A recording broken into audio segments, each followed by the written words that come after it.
మోకాల నొప్పులకు ఎటువంటి సర్జరీ లేకుండా ఎపియాన్ పెయిన్ క్లినిక్ అందిస్తున్న అత్యాధునిక చికిత్స. Hi hello welcome to Suman TV. నేను మీ అనుష.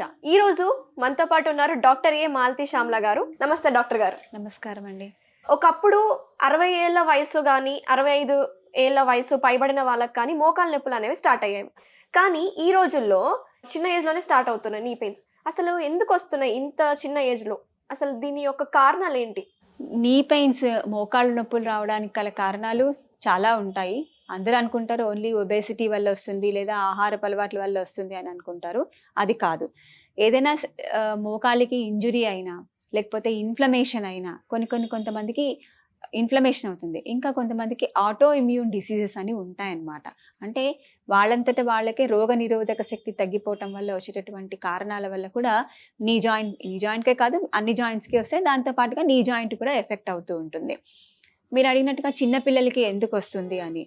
చిన్నపిల్లలకి ముఖ్యంగా రావడానికి గల కారణము కొంతమందికి ఆటో ఇమ్యూన్ డిసీజ్ వల్ల రావచ్చు, కొంతమందికి సరైనటువంటి వ్యాయామం లేకపోవటం వల్ల. అంటే దానికి దాన్ని కంటిన్యూస్గా ఒకటే చోట మనం కూర్చున్నాం అనుకోండి, దానికి రక్త ప్రసరణ ఏమవుతుంది, సరిగ్గా జరగకపోవటం వల్ల కూడా అది కంటిన్యూస్గా అలాగే ఉండిపోయి అక్కడ ఉన్నటువంటి కండరాలు అనేటటువంటివి సరిగ్గా పని చేయకపోవడం, నాన్ యూజ్ చేయకుండా అయిపోతాయి అన్నమాట.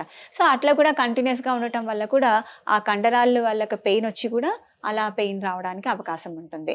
ఇంకా వయసు పెరుగుతున్న కొద్ది ఏమవుతుందనంటే మనందరికీ తెలిసిందే కాల్షియం డెఫిషియన్సీ వస్తుంది, ఆస్టియో ఆర్థరైటిస్ అని అంటాం. ఆస్టియో ఆర్థరైటిస్ అందరూ అనుకుంటారు ఓన్లీ నీస్కే వస్తుంది అని. నీస్కే కాదు, ఎక్కడైనా రావచ్చు. హిప్ జాయింట్కి రావచ్చు, లేకపోతే మేజర్ జాయింట్స్కి వస్తుంది. హిప్ జాయింట్స్కి రావచ్చు, వేస్ట్కి రావచ్చు, ఎక్కడైనా రావచ్చు అనమాట. పెల్విక్స్కి రావచ్చు ఆస్టియో ఆర్థరైటిస్. సో ఇది ఎక్కువగా ఎవరికి వస్తుంది అని అంటే ఆడవాళ్ళల్లో ఎక్కువగా మనం చూస్తూ ఉంటాము. మగవాళ్ళల్లో కన్నా ఆడవాళ్ళకి ఎక్కువ చూస్తుంటాం. కానీ మీరు అడిగినట్టుగా చిన్నపిల్లలకి ఎందుకు వస్తుంది అని అంటే సరి అయినటువంటి వ్యాయామం లేకపోవటం వల్ల ఈ మోకాళ్ళ నొప్పులు వస్తున్నాయి అన్నమాట.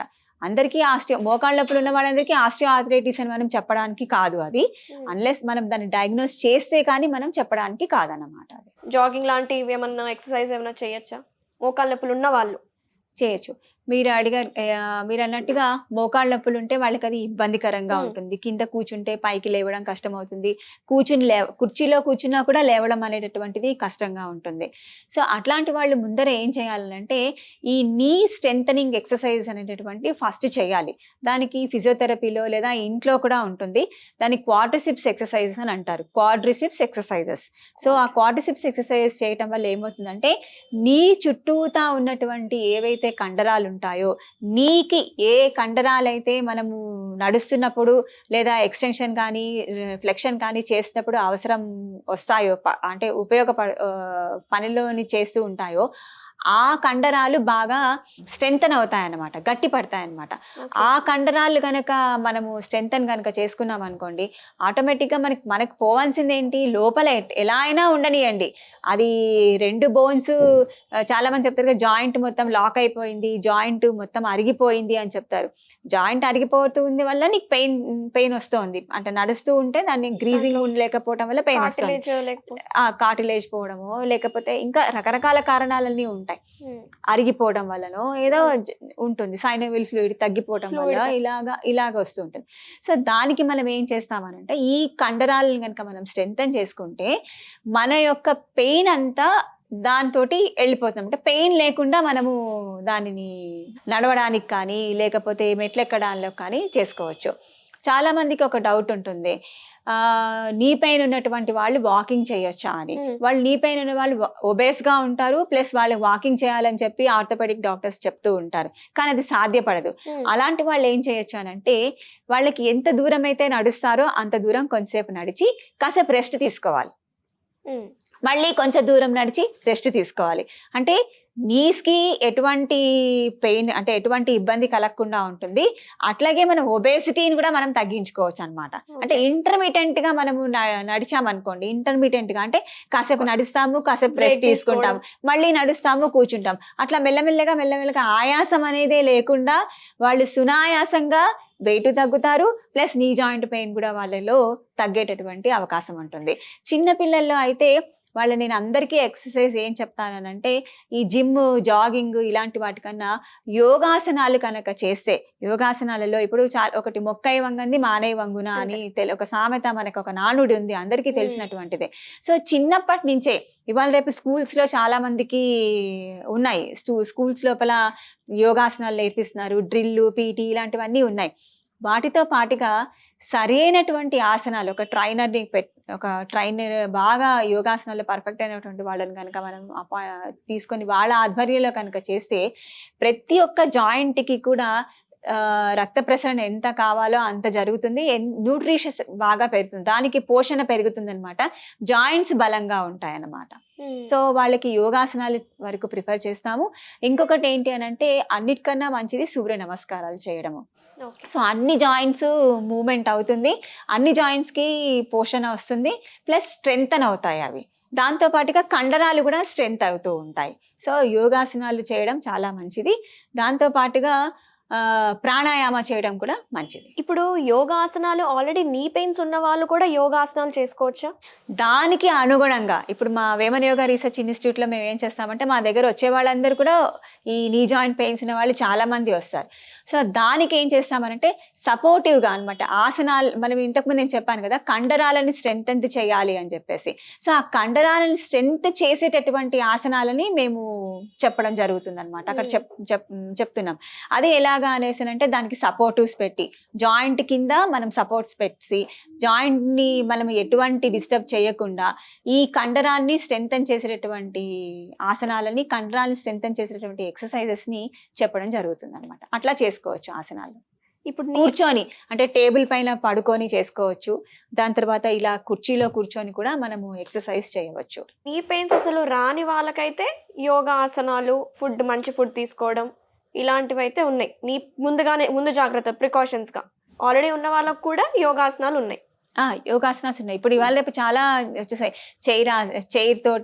చైర్ లో కూర్చుని క్వాడ్రిసిప్స్ ఎక్సర్సైజ్ చేయడము, చైర్ లోనే మనము కాళ్ళని అటు ఇటు చేయడము, కొంచెమైనా మూమెంట్ లేకుండా ఏ జాయింట్ ఉండదు, కొంచెం ఉంటుంది. ఇంకా ప్రకృతి వైద్యంలో ఏం చేసుకోవచ్చు అంటే ఈ జాయింట్ పెయిన్స్ కి ఇప్పుడు మేము ఒక రీసెర్చ్ చేస్తున్నాం, హీటింగ్ కంప్రెస్ అని. హీటింగ్ కంప్రెస్ ని కంటిన్యూస్ గా దీని మీద, హీటింగ్ కంప్రెస్ అంటే చాలా మంది ఏమనుకుంటారంటే వేడి నీళ్ళ సంచి పెట్టి దాని మీద చేయడం అనేది, అలా కాదు. తడి బట్టని గట్టిగా చుట్టేసి దాని పైనుంచి ఒక గట్టిగా పొడి బట్టను చుట్టేసి ఒక 20 to 30 minutes కనుక దాన్ని అలా వదిలేస్తే దాన్ని హీటింగ్ కంప్రెస్ అని అంటారు. ఆ హీటింగ్ కంప్రెస్ వేయడం వల్ల కూడా నీ జాయింట్ పెయిన్స్ తగ్గుతాయి.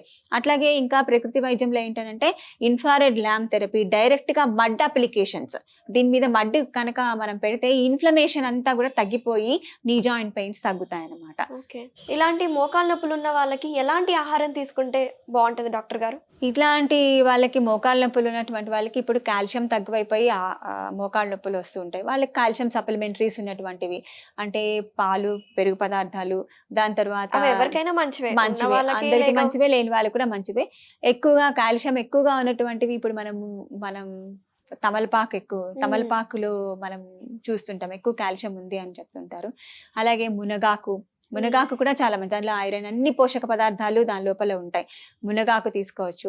ఇంకా దాని తర్వాత అన్ని ఆకుకూరలు, మునగాకుతో సహా అన్ని ఆకుకూరలు కూడా తీసుకోవచ్చు. చాలా మంది మన దగ్గర మునగాకు తినరు, దొరుకుతుంది కానీ దాన్ని అంత నెగ్లెక్ట్ చేస్తారు. కానీ మునగాకు తీసుకోవడం వల్ల కూడా చాలా మంచి ఉపయోగకరంగా ఉంటుందన్నమాట. ఒక రోస్టర్ లాగా పెట్టుకొని ప్రతిరోజు రోజుకొక ఆకుకూరను తీసుకొని, ఆకుకూర రసంనే వండింది కానీ లేకపోతే పచ్చిదైనా సరే, ఎట్లా అయినా వాళ్ళకి ఎలా టేస్ట్గా అలా అనిపిస్తే వండింది, ఉడకబెట్టినటువంటి ఆకుకూర రసాన్ని మనం కనుక తీసుకుంటే చాలా వరకు అది మనకి హెల్ప్ఫుల్ అవుతుంది. కాల్షియం ఎక్కువ కావాలి కాబట్టి అలా జరుగుతుంది.